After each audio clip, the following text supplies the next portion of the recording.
On this vote, the yeas are 250, the nays are 153. The motion is adopted, and without objection, the motion to reconsider is laid upon the table.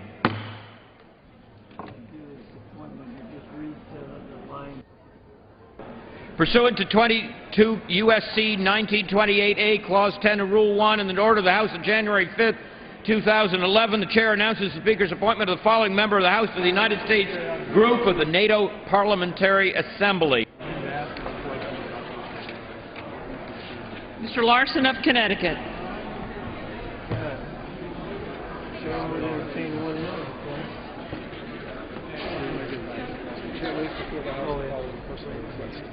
The Chair lays before the House the following personal request.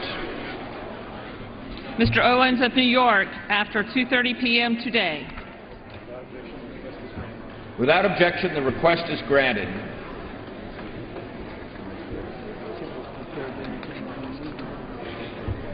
The Chair is, well, the House will be in order.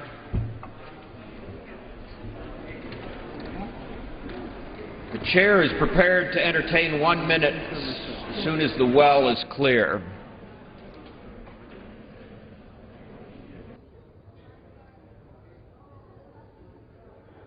For what purpose does the gentleman from Colorado seek recognition?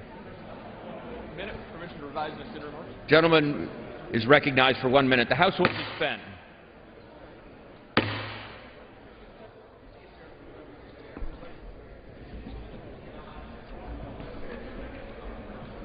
Will the members kindly take their conversations off the floor so the gentleman from Colorado may be heard?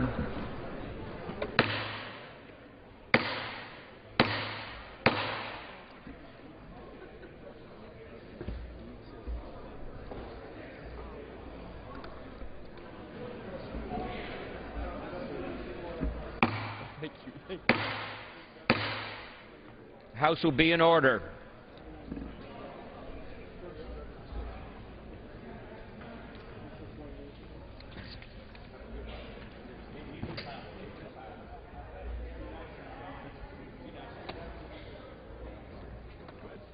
Gentleman's recognized. Thank you, Mr. Speaker. Times have been hard for the newspaper business, but this week the Pueblo Chieftain experienced an especially tough loss: the retirement of its editorial research director, Tom McAvoy. Tom is a native of Pueblo, Colorado, graduated from Central High School in 1964 and from CSU Pueblo. After receiving a master's degree in journalism from Ohio State University in 1969, he spent a year working in the AP's Denver bureau until he accepted a teaching position at his alma mater back in Pueblo, Colorado. During the summers, he worked part-time in the Chieftain's newsroom, and in 1977, the position became full-time. When Tom began his career, these were the days of Woodward and Bernstein, Hunter S. Thompson, and Gloria Steinem. Investigative reporting and gonzo journalism just doesn't exist like that anymore. These were also the days before emails and cell phones. Stories were literally filed over the wires, and Tom was without a doubt what one would consider old school. In 1983, Tom took over as the political beat reporter for the Chieftain, working out of its Denver bureau for the next 21 years. He covered the state capitol, 3 governors, and remembers what the Colorado legislature was like before term limits. I've had the opportunity to work with Tom not only at the state capitol in Denver, Colorado, but at the Chieftain. He knows a great deal and cares a great deal about Colorado, southeastern Colorado, and the water law that has made Colorado the great state that it is today. Not only am I going to miss Tom McAvoy, but I know the people of Pueblo, the people of southeastern Colorado will as well. In retirement, you're still not going away. I yield back my time. Gentleman yields back his time. For what purpose does the gentleman from Texas rise? Request permission to address the House for 1 minute. Without objection, the gentleman is recognized for 1 minute. Mr. Speaker, Veterans Day is the day we honor our veterans who go overseas and they return. Memorial Day is the day we honor our soldiers, our sailors, our airmen who go overseas and they don't return. Monday is Memorial Day, and all Americans should give homage and honor, praise and prayers for those that served and gave up their lives for the rest of us. They gave their youth for our future. Not far from where we are today, right down the mall, is the newest memorial on the mall. It's the World War II Memorial. It's a massive memorial to those World War II, the greatest generation veterans that served. And on the back wall there, it looks like a bronze plate. But if you get closer, Mr. Speaker, you notice that it's not a bronze plate at all, but there are thousands of stars. 4,000 stars on the World War II memorial. And each one of those represents a young American that went overseas in the Great World War II and did not return. 400,000 Americans. Those are just a few that have served and given their lives. Patriotism is a good thing, and this memorial we praise those that served, and we praise the families of those that served. And that's just the way it is. I yield back. For what purpose does the gentleman from Texas rise? Seek permission to address the House for 1 minute. Without objection, so ordered. Our postman is retiring this weekend. Normally that wouldn't be national news, but this is no ordinary man. Russell Skinner's been serving our community and our neighborhood for more than 30 years. He's more than that. He's an entrepreneur. He has his own flooring company. You'll see him on evenings and weekends working to try to provide not just good service to his customers, but to take care of his family as well. He runs a Christian gospel singing group. You'll see him in our local churches around the region, bringing God's songs and music across our region. Russell Skinner loves his country. He loves our soldiers.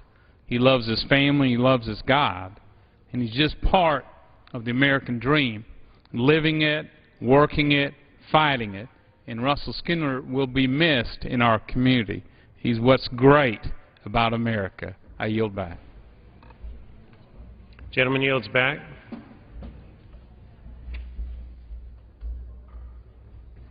Are there further requests for 1-minute speeches?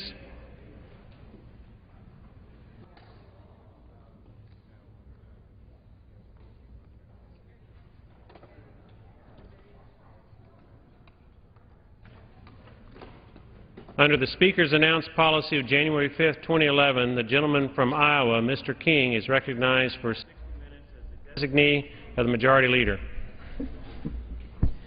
Thank you, Mr. Speaker. Mr. Speaker, it's my honor to be recognized to address you here on the floor of the United States House of Representatives in this great deliberative body that we have, and especially immediately in the aftermath of this historic vote that's just gone up on the Patriot Act. And as we've debated this and worked with the amendment process and the negotiations that took place in the Senate, we've got down to the last minutes here, and I presume final passage of the Patriot Act is now on its way to the President's desk to be signed tonight, so that there's not a window of vulnerability with regard to the intelligence that we can gather against our enemies that are ever more coming into the United States and plotting against us globally. This is an issue that emerged when we saw our vulnerabilities in the immediate aftermath of September 11th. And as that was dealt with here in this Congress, and I will say that of pieces of legislation that have been passed in a relative emergency situation, the Patriot Act among them stands out as something that came together with, I think it was clearly a bipartisan effort to put the Patriot Act language together. It was done so with the information that we had at the time. Some of that information was gathered in a hasty fashion. The smoke was certainly rolling up out of Ground Zero in New York while the Patriot Act was passed here in the House of Representatives. It was also passed with the idea that it had sunsets on it, so it required reauthorization, so the Congress would come back and have oversight over the authority that was granted in the Patriot Act to do surveillance. For example, roving wiretaps. Clear back in the 80s, it was understood with cell phones that when investigators were investigating organized crime, for example, the mob had it figured out where they could pick up a cell phone, use it for a while, dispose of it, go grab another cell phone, use it for a while and dispose of it, and that the old wiretap laws that would allow for a judge to grant a warrant to tap a landline at, say, a residence or a business of the suspected mobster were archaic in the 80s because of cell phone emergence. And so Congress acted and provided for the roving wiretap for investigations domestically, but it didn't cover the investigations that had to do with non-citizens and terrorist activities, and so that's something that the Patriot Act addressed. And as I look at the components of the Patriot Act, one after another, it comes down to this, that the constitutional protections that are there for the individuals that are being investigated are equal to or greater than those protections for American citizens in domestic investigations unrelated to the terrorism charges. So the roving wiretap is a piece that was a natural, that had to be part of the Patriot Act, and it is. And we also have the FISA courts, the special courts that evaluate the investigations and yield a judgment as to whether they're in compliance. The national security letters, of which there have only been about 300 requested national security letters. Yes, there's a confidentiality that's attached to that. If a federal agent goes into an entity and issues a national security letter, first of all, that's reported later on to the court, and the individual or the company that's required to produce that information is bound by confidentiality for obvious reasons.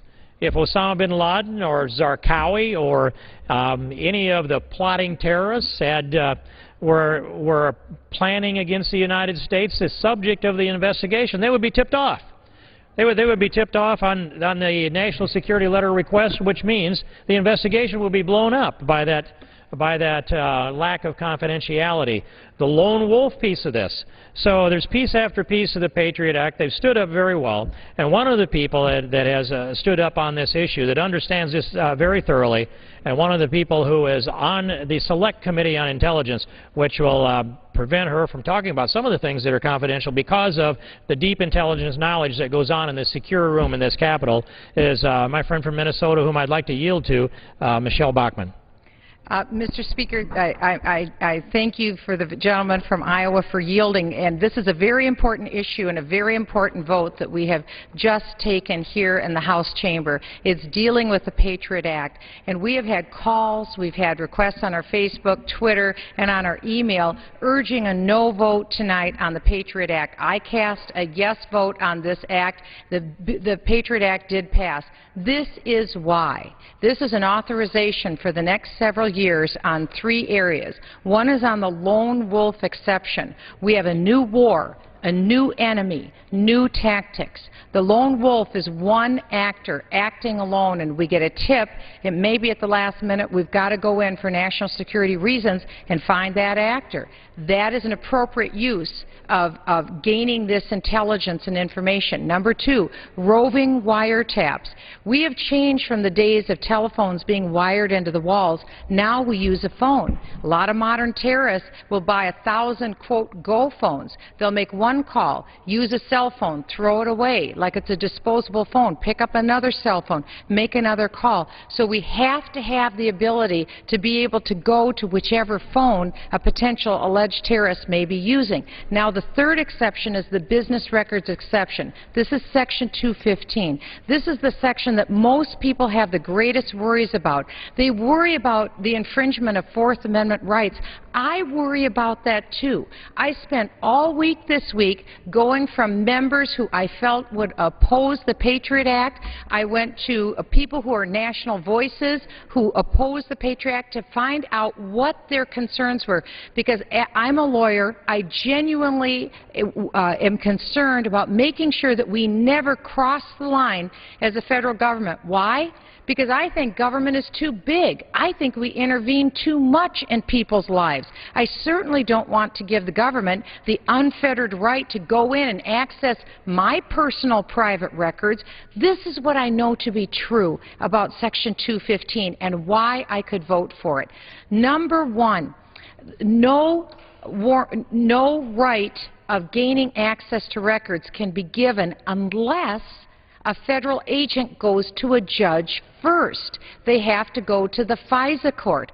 Also, there has to be a connection to national security interests or to a foreign government. We've got that level of protection. When they go and make these requests, of which there's been 300 some requests, then they can go and they can gain access to a record. Now, these are business records. These aren't records in my basement or your basement. These are records that a company has, like a phone company or a bank. But they're used in only the limited case where a judge first grants permission. So what does that mean? That means that it is constitutional in that the individual Americans' due process rights are observed because a federal agent first has to go to a judge has to apply due process to that request, and then from there, then access can be given to records, not in an individual's house, but from a business. And then during the course of investigation, again, remembering this is if there is a threat of a national security incident only, then during the course of an investigation, it's well understood.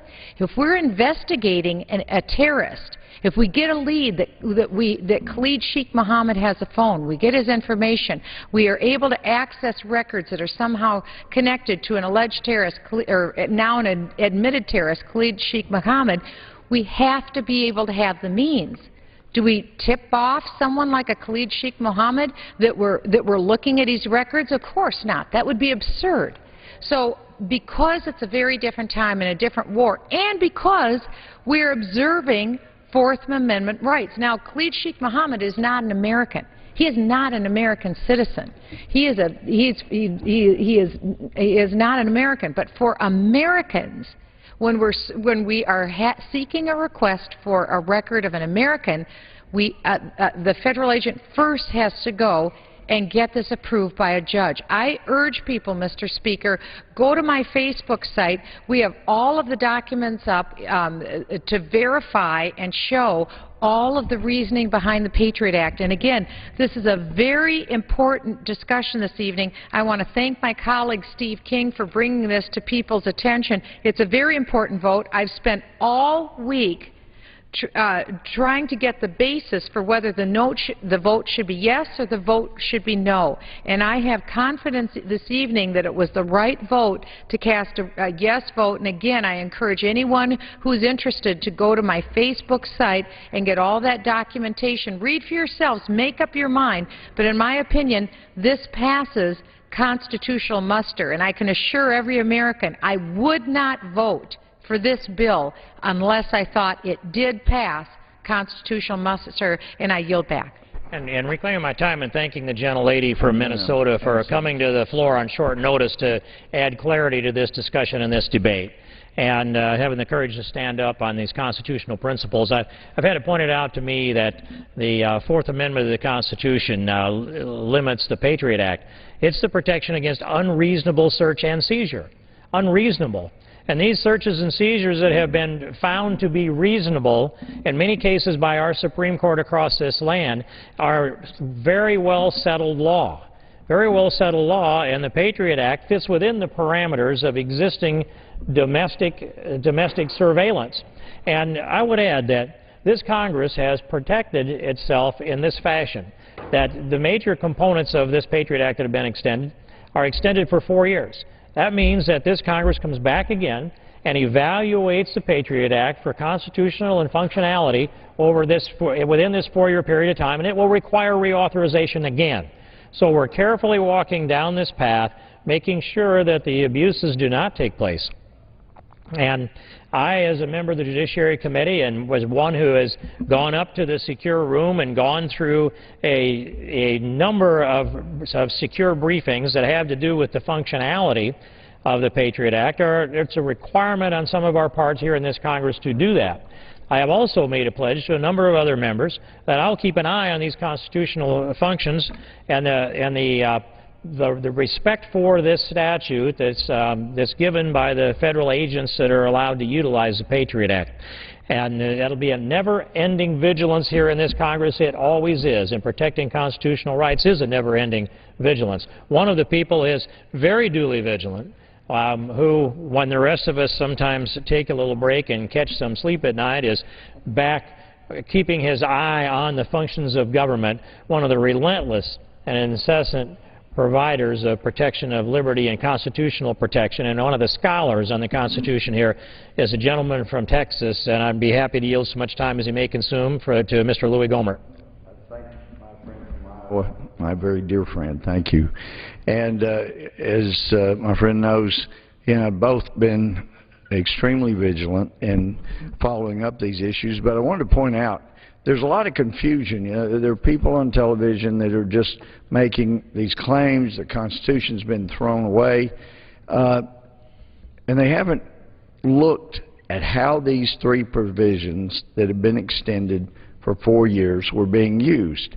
Now, my first year here, 2005, we were taking up the Patriot Act, and I had concerns then. I still have concerns because these things, these powers, these three, have been held constitutional, and I think they are. The problem comes in the potential for abuse. And the reason that I ended up catching a lot of grief from some of the leaders in our party back in '05 as a freshman was I wanted to have sunsets on some provisions so that we could get leverage.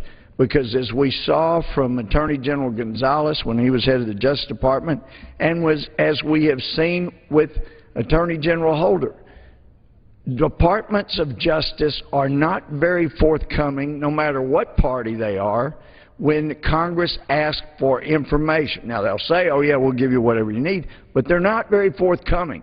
And it's not until powers that they want to keep come up for sunset that they could go away, and they need them renewed, and they know they need them renewed because they are helpful in keeping the country safe. But it's only then that they come forward and say, oh, by the way, well, what was it that you made in your request a year ago that we never did provide you? And that basically happened back in '04 and '05. And that was one of the reasons I was pushing. We've got to have sunsets because the only way to deal with these issues and make sure the abuses are not occurring of these constitutional powers is to put sunsets, and that way they come forward with the information, and those of us that have the security clearances can go in. Now, not everybody that has security clearances has enough interest to go wading through this material like my friend from Iowa and I have. But I think part of the problem has been people have been confused with the abuses that occurred, the outrageous abuses that occurred with the national security letter power, which has been reined in some, still not enough for my liking. And I really would like to rein the national security letter power even further, because it is not required to go before a district judge like these powers that we extended tonight for 3 years. That's where the abuses were. That's where the IG report said they were. And so that's where a tremendous amount of vigilance needs to be placed in making sure that the Justice Department does adequate vigilance themselves in not abusing the power they have. And I'm sure I didn't make the director of the FBI very happy, but when I pointed this out to him in committee, but it's what I believe, and that is that this director came into the FBI and eventually implemented what's he called a 5-year up or out policy, so that if you were a supervisor in the FBI of a field office anywhere in the country and you did 5 years in that location, at the end of 5 years you had to either move to Washington, move up to Washington, or get out of the FBI, move out basically. We have lost thousands of years of experience from our FBI. Now, I know what it is to be an aggressive prosecutor, young out of law school, had a little more hair back then, and boy, we're going to get the bad guys. There's something to be said for experience. So it's not been uncommon to have FBI field offices around the country go, for example, from having a supervisor with 25 years of experience. He or she has seen it, done it, been there, and able to learn from mistakes, make wise decisions, and yet, because of the 5-year up or out policy, they end up having to leave because they're not moving to Washington. And when they do, we've had offices, for example, come in, and the new supervisor has 5 or 6 years of experience. The head supervisor. We go from 25, 26 years to 5 or 6. It's not good for the FBI. These are fantastic agents. Take nothing away from their knowledge and ability, but there's something to be said for 25 years of experience as a law enforcement officer. We lost that. And as we lost that, we began to see these vast abuses of the national security letters. And people need to know that the national security letter power was not up for renewal tonight.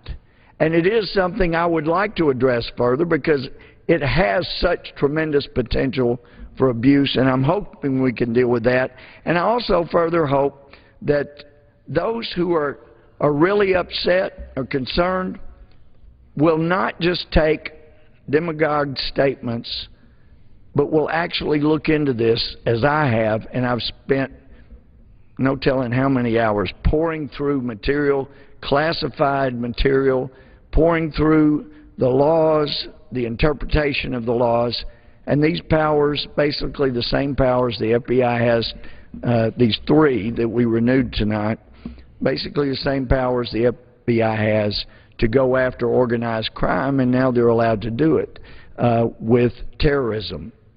They pertain to terrorists or agents, foreign agents of foreign powers. So if they're properly supervised, as I know my friend from Iowa and I will do, unless we get kicked off of the Judiciary Committee, but as long as we're allowed to be there, and as unpleasant as some people find our positions at times, we want to make sure there's adequate supervision, and that's what I intend to do. That's what I know my friend from Iowa intends to do. That's what our friend Michelle Bachmann from Minnesota will do. That's one of the most diligent people I've ever seen in anything.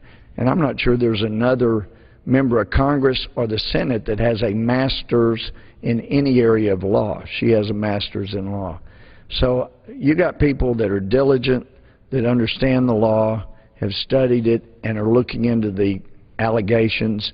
And I'm comfortable with what we did tonight, only to the extent that I know that there'll be an awful lot more nights like I've had the last 2 nights where I get an hour and a half, 2 hours sleep, because there's so much to review, so much to cover, so much to read because of this important responsibility we've been handed. But I hope people will understand national security letters have been the area where there's been great abuse. Supposedly that's been reined in, but the reason not many, but some of us on the Republican side demanded sunsets on these are not because we think they're unconstitutional, but because we have got to have leverage in order to use with the Justice Department, no matter which party is in power in the White House, to make sure that our freedoms are preserved and Congress can use its power, have leverage that gets respected by the Justice Department. I appreciate my friend for yielding. And in reclaiming my time and thanking the gentleman from Texas, Judge Gomer, who does do due diligence in this Congress, it occurs to me as I listen to the discussion here and participate in it that there was a decided lack of enthusiasm for the Patriot Act on the part of Barack Obama when he was a partisan senator. The most liberal senator by voting record out of the 100 senators in the United States Senate, and that includes Bernie Sanders, the self-professed socialist, who voted somewhat to the right of Barack Obama when they were in the Senate together. And this candidate for president then, Barack Obama, had a position that was less than favorable towards this Patriot Act. But as he became president, sat down with his briefings, which I presume and hope are daily briefings, and he began to understand the threat against the United States that exists domestically and abroad. his position on the Patriot Act began to migrate. And perhaps as we speak now, he's picking up his pen to sign the Patriot Act, the extensions of the 3 provisions that were approved here tonight that extends them for a 4-year period of time. That, Mr. Speaker, brings us back before this Congress. And it means also that all of the people that are utilizing the Patriot Act within the sections 206, the roving wiretap, and 215, the business records component of this, and section 6001A, the lone wolf component, each of which were extended here by this Congress for 4 years. All of the federal agents that would be utilizing these provisions will be very well aware that Congress will be reviewing these provisions within 4 years of today. And so they'll be very careful, I think, to comply with the law, and I think this is a prudent extension rather than the effort to make it permanent. I think it's prudent to temporarily extend these provisions of the Patriot Act.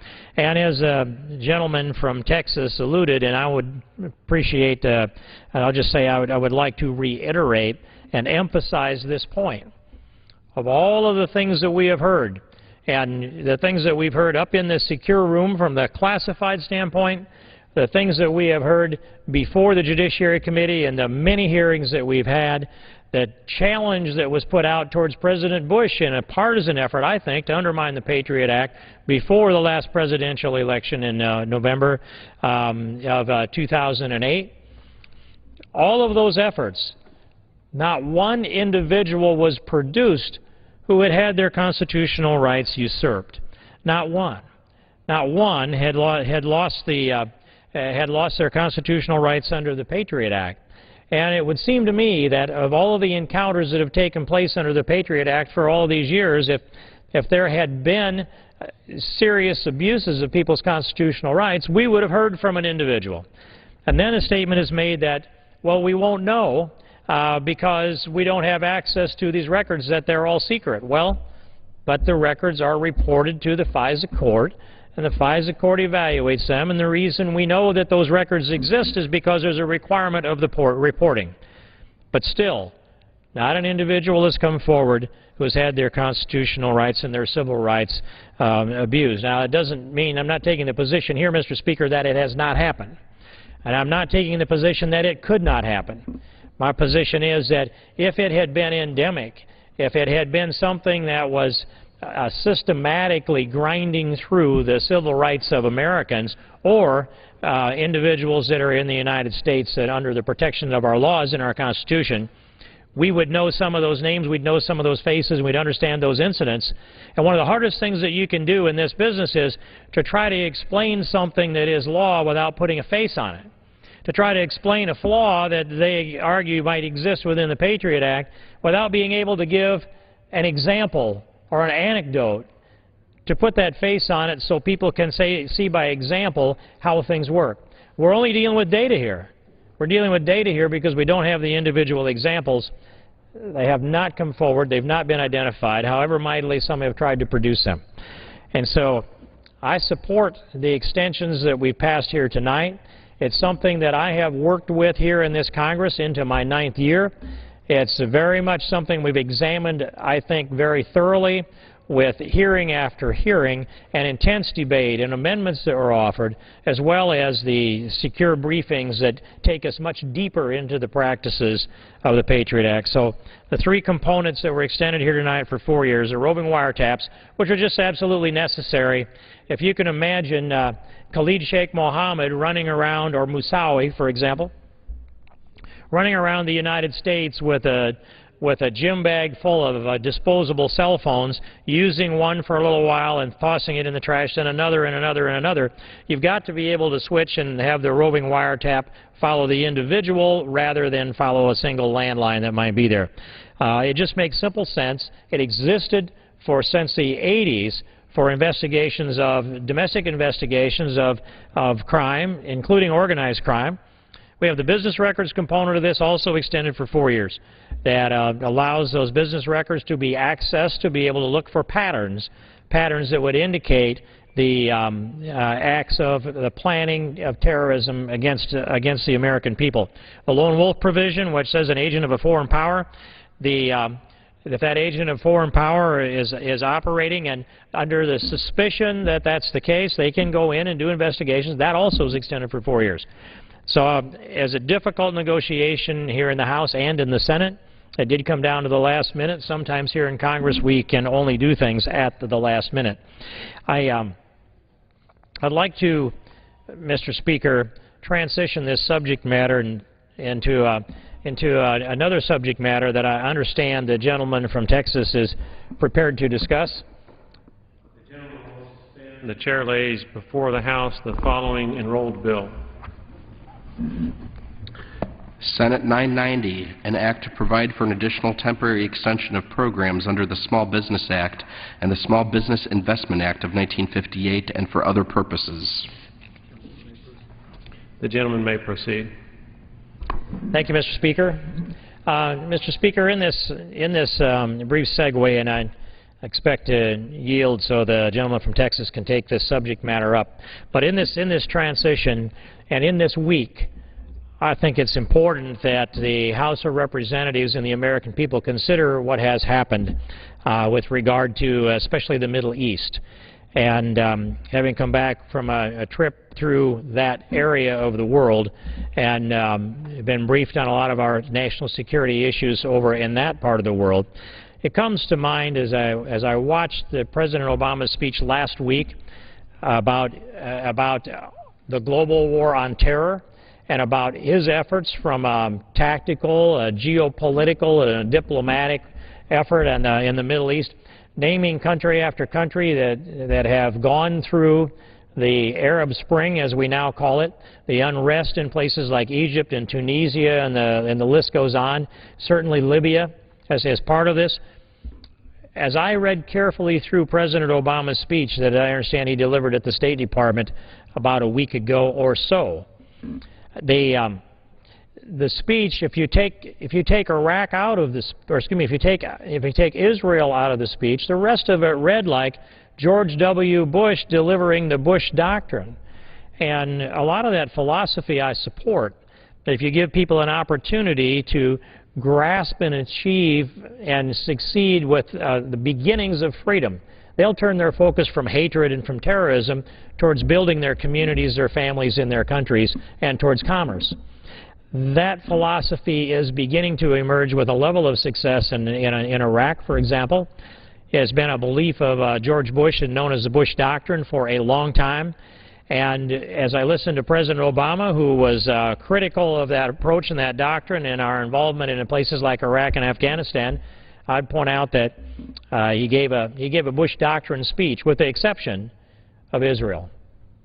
There, President Obama, I'll say, broke the mold and went down a new path, a bit of a surprising path, unless you were reading between the lines on his position on Israel in prior times, to make the argument that there would be a two-state solution between Israel and the Palestinians, that the Palestinians would have a single contiguous country. Right now, it's either two pieces, West Bank and Gaza, or three pieces, West Bank, Gaza, and whatever their claim might be to the Golan Heights. And if you look at the map, it's not possible to tie together a contiguous Palestinian state without severing Israel from its components.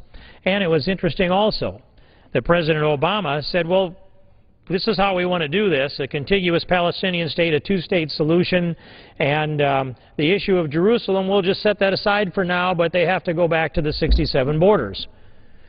That had to have caused a lot of Israelis and American Jewish people, and those of us who have a strong support and affinity for Israel, to take a deep breath and gasp and wonder, what did the president mean? Why did he throw all that confusion into the situation in Israel?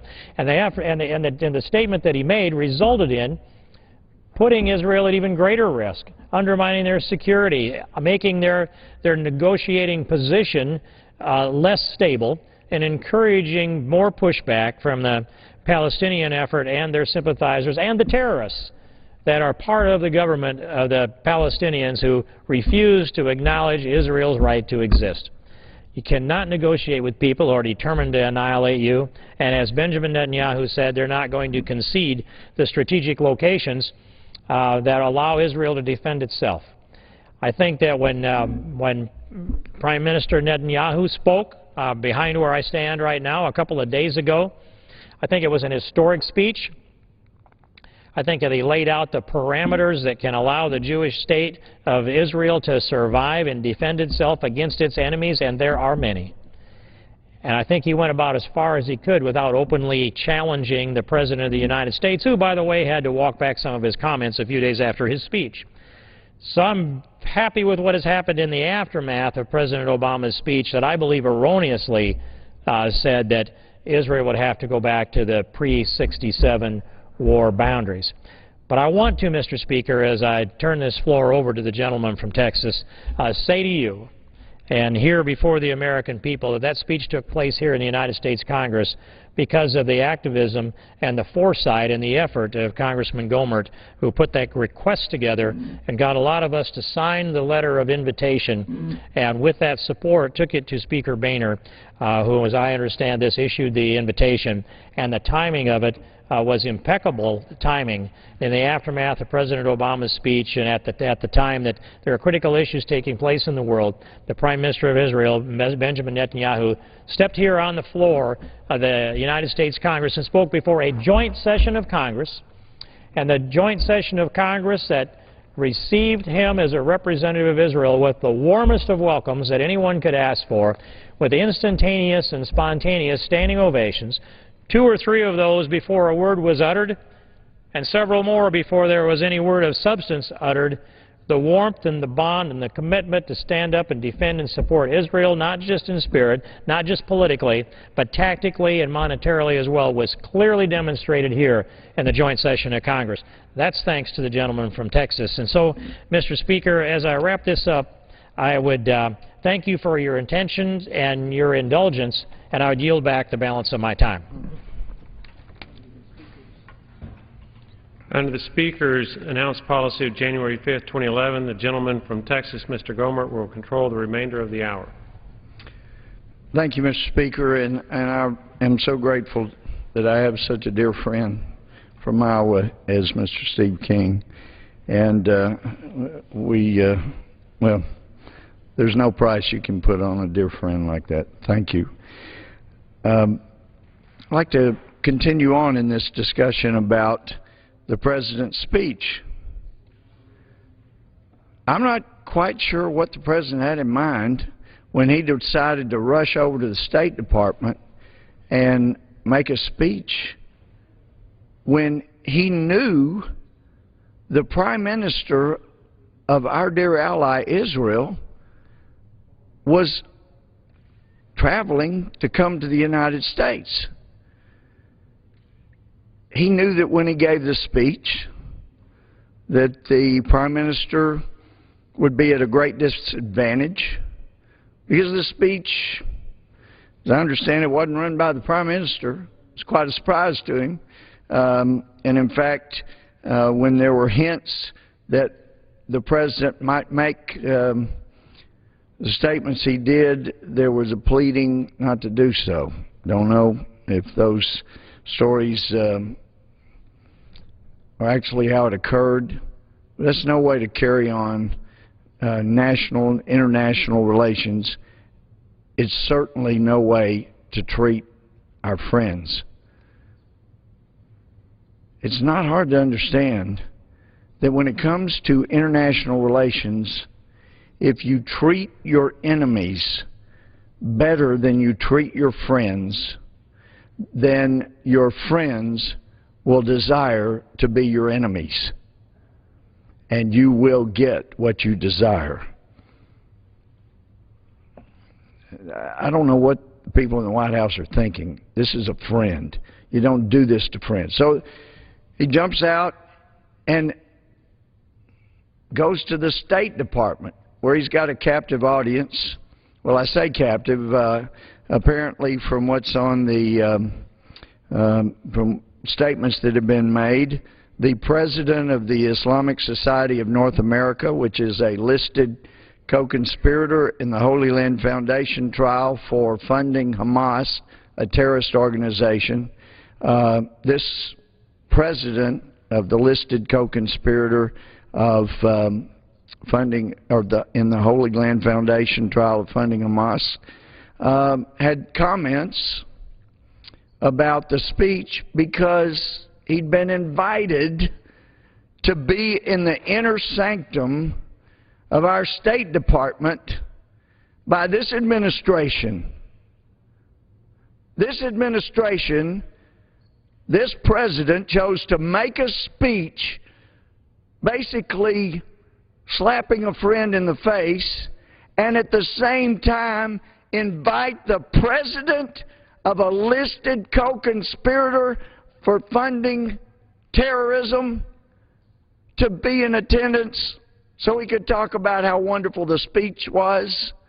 This same Imam Majid, the president of the Islamic Society of North America, that we find from reading the transcript of the speech that the number 2 person in the National Security Administration, the Deputy National Security Advisor, said this spring as he addressed the Al-Dulles Area Muslim Society, which they like to call ADAMS for short.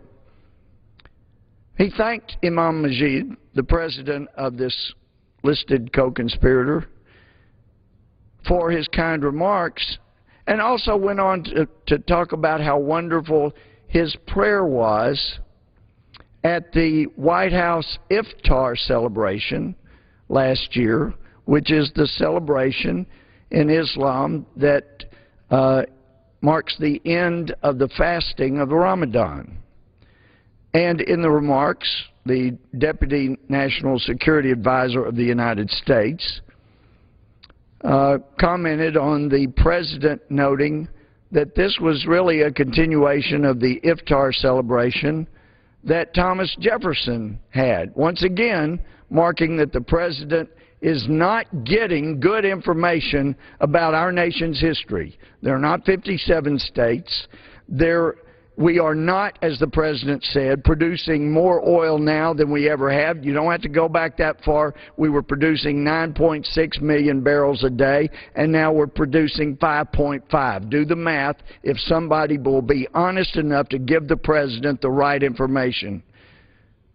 He says we never had more people on the border than we do right now. Somebody show the history of 1916 when a president that I don't have a great deal of admiration for, Woodrow Wilson, knew that it was wrong to have a Mexican bandit led by, or a bandit group led by Pancho Villa come into the United States and be responsible for killing a handful of American citizens. That was enough to motivate the president at that time to call up something new called the National Guard and to send General Pershing down there with over 10,000 troops to go into Mexico, root out the troublemakers. Many were killed, even though he didn't actually catch Pancho Villa, but the murders stopped. The intrusions into the United States across our sovereign borders stopped.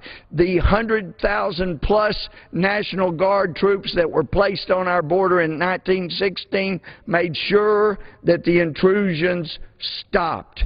And by General Pershing going in, they made sure that they were not going to want to come try that again. That's how you deal with domestic or foreign terrorism. You can't try to love people, and you can love your enemies, and in Christianity we're taught to do that. And as individual Christians, that's what we're supposed to do. But when we take an oath to defend this Constitution, when we have the responsibility of an oath to defend this nation, to provide for the common defense, then it is incumbent upon us to provide for the common defense. And we have a different standard for which we have to answer. So yes, Christians are supposed to love one another. But the government's responsibility, as noted in Romans 13, is, as the Scripture tells someone tempted to do evil, if you do evil, be afraid, because God does not give the government the sword in vain. We have a responsibility to provide for a free society and a safe society where people will be free to love each other and to make free choices. And yes, when there is a religion that has been hijacked by radicals that says you give people freedom of choice, that's wrong. We need to have a caliphate. We need to have a religious leader that tells everybody what they can do and what they... That way we avoid all the debauchery that you can see on any evening news in America. The trouble is, God gave us freedom of choice. We can choose well or we can choose poorly. And the government ought to ensure, any government ought to ensure, that people have that opportunity to do that as well. So, after the President's speech, which basically amounted to a slap in the face of the leader of our friend Israel, after the inaccurate representation by the White House that, gee, this is where all the talks have always started. Well, not exactly. That was the point to which the Clinton administration pushed Prime Minister Barak when he was the Prime Minister of Israel. And who knows? God knows. I think God hardened Arafat's heart so that when the Clinton administration had pushed Prime Minister Barak, what I think was far too far, which would have made Israel indefensible by any conventional means, when Arafat had basically everything that he wanted except the extinction of Israel, Arafat's heart was hardened, and he said that, no, I'm not entering the deal. Thank goodness for Israel. So Israel remained a defensible nation. Now, when the White House, when the President tried to walk back his comments and explain, and as someone besides me has said before, when you hear someone say, what I said was, it normally means that it isn't what they said. It's them trying to get a better twist than actually was the words that were said. But in the President's speech, where he tried to massage the words that he had given on Thursday, the President's word, and I've got a transcript of his speech here, he said, this President Obama, I said that the United States believes that negotiations should result in two states with permanent Palestinian borders with Israel, Jordan, and Egypt, and permanent Israeli borders with Palestine. He goes on and says the Palestinian people must have the right to govern themselves and reach their potential in a sovereign and contiguous state. So this is the President's speech after he has been chastised by so many in his own party and so many across America who apparently are better friends to Israel than our President. He's had time to think about it, to pore over and make sure he doesn't make a mistake of saying something this time that he doesn't mean. So we want to give the President the benefit of the doubt that he made mistakes in what he said Thursday. Then let's look at what he said this past weekend, and that should be what he really meant because he had time to massage the words he said. I think it's helpful to look at a map of Israel right now. This is the West Bank where Palestinians are located, but it's under the control ultimately of Israel right now. This was originally Israel's territory after 1967. This down here in the Sinai Peninsula, where the word Egypt is now, after Israel was attacked unprovoked, Israel defended itself and took the Sinai Peninsula, took over the West Bank, took over Jerusalem, took over the Golan Heights up here, and that was a defensible state. But Israel, and I didn't really understand it fully until I went to Israel for the first time, I couldn't understand, why do you guys not get it, that when you unilaterally give away land trying to buy peace, you lose the land, and you provide a staging area from which you are ultimately attacked again. But once I'd been in Israel, and I saw locations of families, friends, being blown up by suicide bombers, saw the location of children and families that were killed, terrorized by rockets, now about 12,000 of them, I understood a little better. They are so tired of being terrorized and losing friends and family. They're willing to say, look, we'll give you this area up here in Lebanon that we were able to control after the '67 war when you attacked us. We'll give it back to you if you'll just leave us alone. Patrick Henry said, people cry, peace, peace, but there is no peace. Israel wanted peace. So they give away northern Israel, what's now colored as part of Lebanon. And so it wasn't but a few years ago, Lebanon starts attacking, comes across the border, takes hostages, attacks Israel from the very area which Lebanon had been given in Israel's unilateral quest for peace. Now, during the times before they controlled the Golan Heights, this area is quite high, overlooks the Sea of Galilee, the Jordan River, and it was real easy to just lob artillery shells from the Golan Heights into Israel, terrorizing farmers, killing. It was indefensible. So by the grace of God, after they were attacked, they took the Golan Heights, and they still hold them.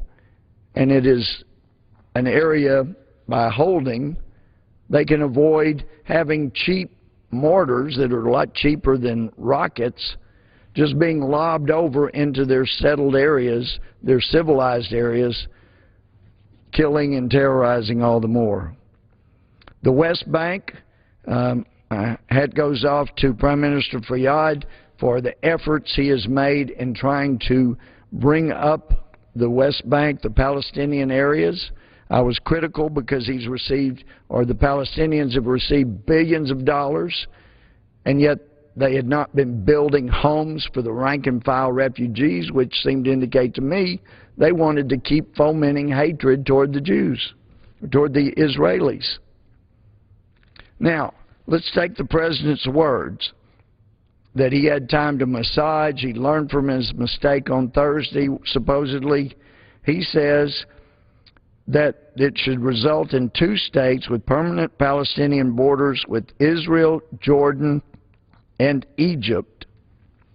Well, you've got the Gaza Strip that Israel unilaterally gave back, and now they've suffered thousands and thousands of rockets and terrorism and death as a result of that generous gift of the Gaza Strip back. If you'll just leave us alone, we'll give you this wonderful strip. They gave it back. People cried, peace, peace, but there was no peace. There is no peace now. They're still ready, if you'll just leave us alone, to make peace. But under the President's words, gee, he uses the statement, in a sovereign contiguous state. Well, Palestinians have the Gaza Strip, and they are occupying the West Bank. For that to be contiguous, there's only 1 or 2 things that can happen, and that is if you cut Israel up, or you give all of this area to the Palestinians that are now completely in signed agreement with a terrorist group, Hamas. You give all of this for the use of a terrorist group, Hamas. And so then that would fulfill the President's desire, as he had time to massage it and think about it, giving all of this land to Hamas, Palestinians, all of this area up here. Well, but wait a minute. He said that after he described the borders that we would demand for the Palestinians, he said they would have a border with Egypt and with Jordan, comes clear up here, and that Israel would have permanent Israeli borders with Palestine. Well, he described the borders he wanted for the Palestinians. So his massaged words, it seems, would mean that for Israel to only have borders with the Palestinians, you also have to give Palestine up here into Lebanon, so that you have this little area, this little strip left for Israel. Because that's what the President said. After he'd had days to think about his mistake on Thursday, and this is the best that he can do, we're going to give Israel a little strip. And by the way, can you imagine if Canada or Russia or China, one of their leaders made a speech and said, United States, by the way, we think you ought to give away Arizona. You know, you got drug smugglers up in there. It'll just be a lot safer. You basically let them have it anyway. Why don't you just give it to the drug smugglers? You imagine that? Well, that's what the interdiction of a meddling president trying to tell another sovereign state where they can have their borders and where they can't. That is not what you do to a friend. And I know we're winding down to the minutes, and I know that some people have been taught or miseducated about our history. But we're not going to be in session here on June 6th. June 6th is the anniversary of D-Day, when we lost thousands and thousands of Americans who were trying to retake a beachhead in Europe and eliminate the horrible force that was taking away freedoms, killing 6 million Jews. And so to conclude tonight, Mr. Speaker, I want to read the prayer, since we're not going to be in session on June the 6th, read the prayer that Franklin Delano Roosevelt read live on national radio on June the 6th, 1944. President Roosevelt said these words, "My fellow Americans, last night when I spoke with you about the fall of Rome, I knew at that moment that troops of the United States and our allies were crossing the channel in another and greater operation. It has come to pass with success thus far, and so in this poignant hour, I ask you to join in with me in prayer." And then Roosevelt's prayer begins, "Almighty God, our sons, pride of our nation, this day have set upon a mighty endeavor, a struggle to preserve our republic, our religion, and our civilization, and to set free a suffering humanity. Lead them straight and true. Give strength to their arms, stoutness to their hearts, steadfastness in their faith.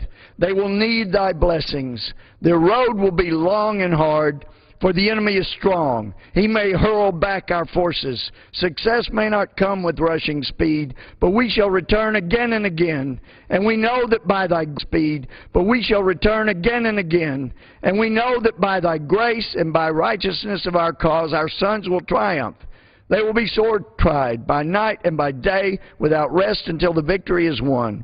The darkness will rent by noise and flame. Men's souls will be shaken with the violences of war. For these men have lately drawn from the ways of peace. They fight not for the lust of conquest. They fight to end conquest. They fight to liberate. They fight to let justice arise and tolerance and goodwill among all thy people. They yearn but for the end of battle, for their return to the haven of home. Some will never return. Embrace these, Father, and receive them, thy heroic servants, into thy kingdom. And for us at home, fathers, mothers, children, wives, sisters, and brothers of brave men overseas whose thoughts and prayers are ever with them, help us, Almighty God, to rededicate ourselves in renewed faith in Thee in this hour of great sacrifice. Many people have urged that I call the nation into a single day of special prayer. But because the road is long and the desire is great, I ask that our people devote themselves in a continuance of prayer as we rise to each new day. And again, when each day is spent, let words of prayer be on our lips, invoking thy help to our efforts.